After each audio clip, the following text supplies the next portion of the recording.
On this episode, Ben goes over the yield results of our 2020 Tripidity ST seed treatment trials.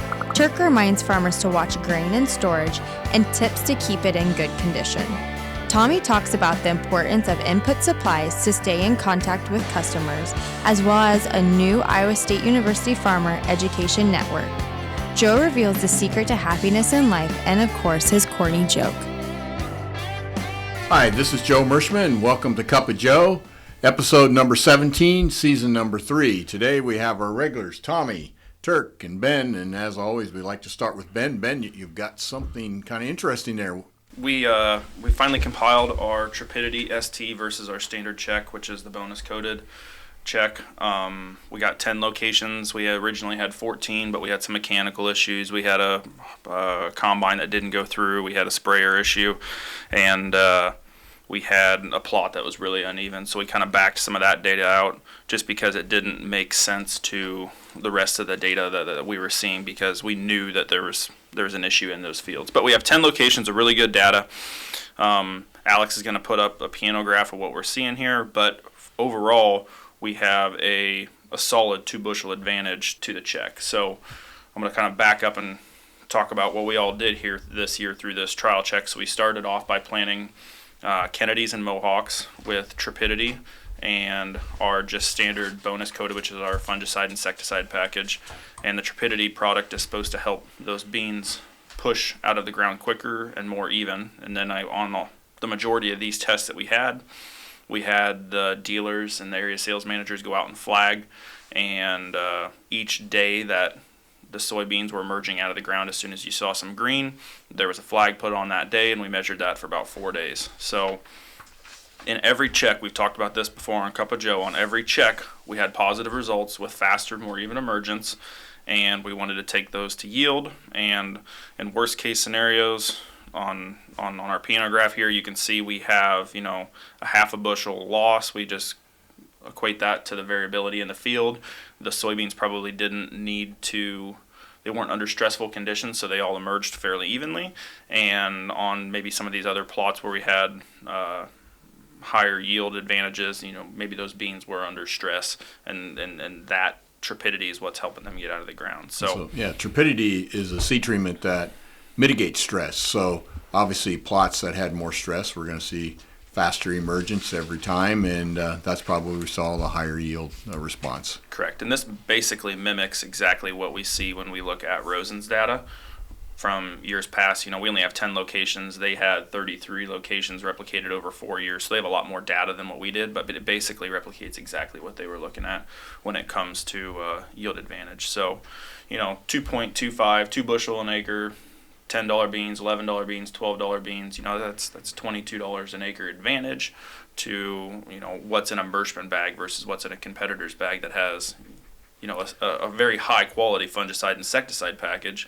We also have that high quality fungicide insecticide, but we also have this added component that well off pays for itself for what the difference in price is. Well, biostimulants are the next wave in seed treatments, and the fact that we have Tripidity ST, which definitely sets our products apart from many of our competitors. And $22 an acre, I don't know about you, but that's real money.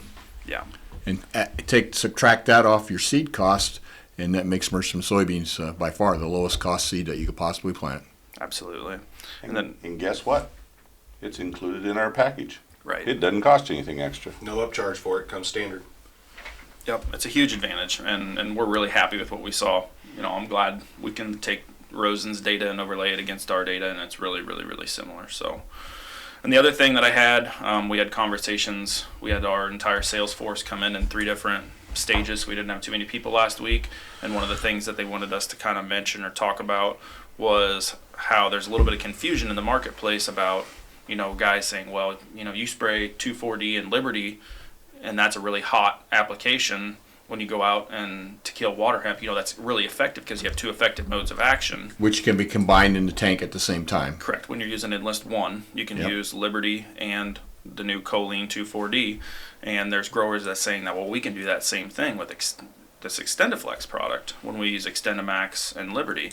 Well, if you want Liberty and dicamba, you're going to have sequential applications back to back to be able to get those together, because if you put Liberty in with dicamba, the Liberty is such a acidifying product that it's going to lower the pH really far, and you're going to have basically this big bomb that goes off because it's just going to volatilize everywhere. So I just wanted to kind of point that out, because it was something that they were talking about, that they're hearing out in the field, that, well, I can do the same thing. Not necessarily. So Extend Flex does offer the option to put Liberty, but not combined with dicamba. Correct.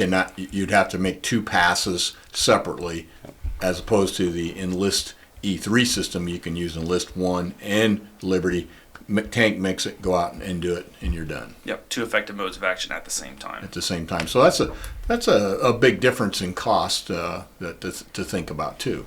Another $6 to $8 an acre. Yeah. So good point.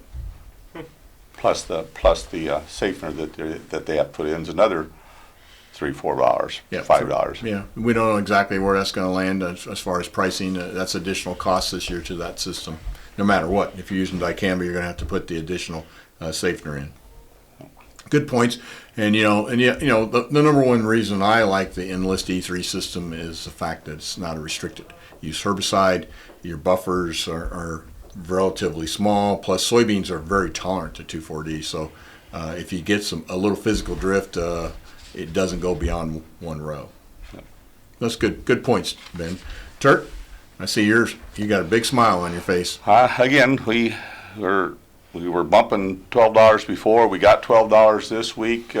Actually, you look at. I was talking to one of our customers this morning, and he said that it's real close to being able to get March open $12 soybeans right now. So. Keep an eye on those markets. I've been saying this, but really good prices right now. So it brings me to my second point is you've got some really expensive stuff sitting in that bin. Make sure you're watching it. Make sure you're looking at it. Make sure you're checking it, because your moisture migration is going down the sides and up the middle. And if you're not doing something to make sure that you are watching those expensive beans and corn in those bins that are peaked up, good idea to take a load or 2 out of there and level them up and keep those fans running when it's cool, these cool nights that we're having. I don't want to see anything frozen, but get your bins cooled down, and you'll eliminate 90% of your problems. But getting them leveled off goes a long way. But keep checking them, keep looking at them. Expensive stuff is sitting in that bin. Well, isn't, Turk, the basic concept of storing grain is you want the inside temperature of the bin and the outside air temperature to be relatively the same? You don't want extremes, because that's when you get a sweat. That's when you get that sweat. But you also don't want to freeze it. You want to cool it down to sub 35 or sub 40, but don't want to freeze it. So, because freezing it actually goes the other way. It'll hurt you when the air temperature starts warming up. It's just like an ice cube, and then you will get that condensation and sweating. So cool it down, but don't freeze it. Keep those bins level, take a load out. Yep. Take that core out, because that's typically where all your weed seed may be in fines. And you'll be in great shape for to be able to forward price this stuff if that's what you want to do, and it'll be in good shape when you get there. You won't be forced to sell at a time just to get stuff out of a bin because it's going out of condition on you. Good points. Well, Tommy, I see you got a lot of information there. What's going on? Well, I got a few things here, Joe. I had a mailer here from Greg Martinelli. He's a sales seller. And there was a couple good tips that I wanted to kind of give out to some of our selling dealers and maybe some of our customers to expect in the near future here, or have already have seen in this past selling year. But number one is to be staying connected.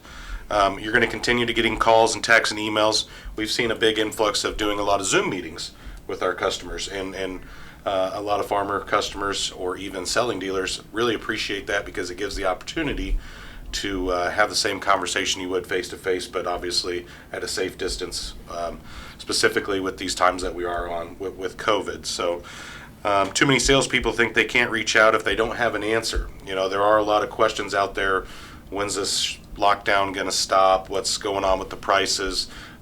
What kind of things are we running into? They want to see that salesman that they've been talking to for the past few years and kind of get that comfortable feeling and being able to understand. So reach out to them, have that Zoom opportunity, and even be able to set it up to them ahead of time, so you could, in a day where we have iPads kind of coming back and forth, and a lot of our selling customers or selling dealers have those, that we could have those conversations with a face-to-face Zoom meeting. In times of uncertainty, customers need to hear from you more often than they did before. The natural tendency is to avoid calling customers when you don't really have all the answers to their most common questions. When will your offices and manufacturing facilities be open? When will we be back to normal? When will we see $6 corn? So those are questions that we need to get in front of to be able to address. And what we've really noticed out in the field too, Joe, is that there's a lot of dealers and a lot of other sales people with different companies that don't know which direction to go into. They don't have they're not reaching out to either customers, and they're not able to have Zoom meetings, just because there is a lot of times of uncertainty, shipping, treating, packaging, of all those sorts. Well, Tommy, I got one thing to mention is, everything's going up right now. I mean, and that means farmer inputs are going to be going up too. So all the experts are saying, get your inputs nailed down now, because as things change. I mean, right now, farmers, I don't know if they realize it or not, but their soybean prices are based on last year's soybean grain prices. Most companies go out and buy a position on the board like we do to set the price, and then go out and start selling. So, we've gone up over $3 from our hedge. So, I mean, if we were pricing our soybeans today, we would have to go up $3 over our price right now. So, advice to the wise is get things bought, take advantage of those cash discounts. Just like you say, we do kind of tendency when we have a little bit of concern, we kind of back away from each other, and this is a time to communicate, and you pointed out some great ways to communicate. Yep. Don't stop the business from rolling with the times that we're having. And like you said, Joe, after the first year, the ball game kind of changes here. So for a lot of people. Yeah, I say the only reason you want to wait to buy your seed is because you want to pay more. I mean, we know which varieties are best. They really haven't changed from what we thought before harvest. And we know which Stein corn hybrids are doing well. I mean, we're ready to have the conversation and set a cropping plan up for 2021. No question about it. Sooner than later, imperative. And speaking of information, right? Yeah, Iowa State announced CropsTV. So this is pretty exciting, Joe. Right here, I think it kind of highlights no apps, no downloads, no software, 45 topics for one fee, $45. Subscribe today.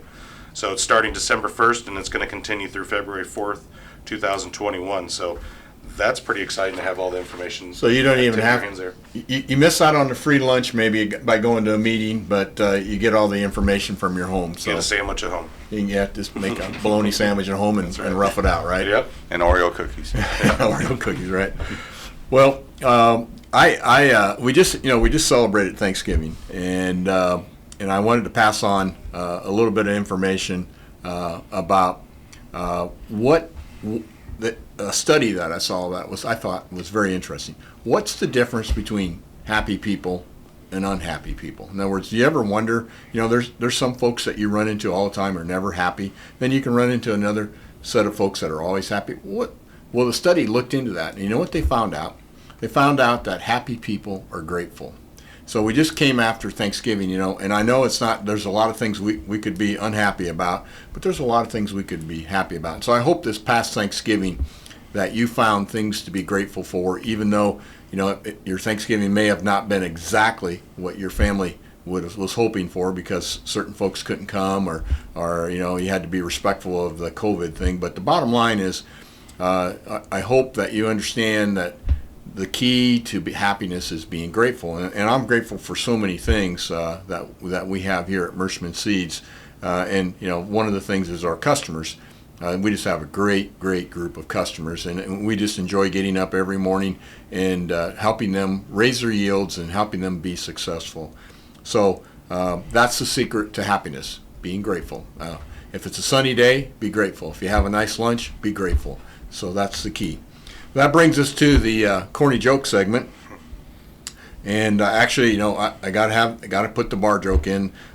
This one here is, what did the duck say to the bartender? Put it on my bill. Okay. Now, my second joke, well, Ben, you're getting married in January, right? Okay, well, this one here you might relate to, okay? Okay, well, these two satellite dishes meet on a roof. They fall in love, and they get married. The ceremony wasn't much, but the reception was brilliant. Well, I hope that gets you to next week, and as always, we hope that you and your family are healthy, you're safe, and again, as always, we appreciate your business and your support. We'll see you next week.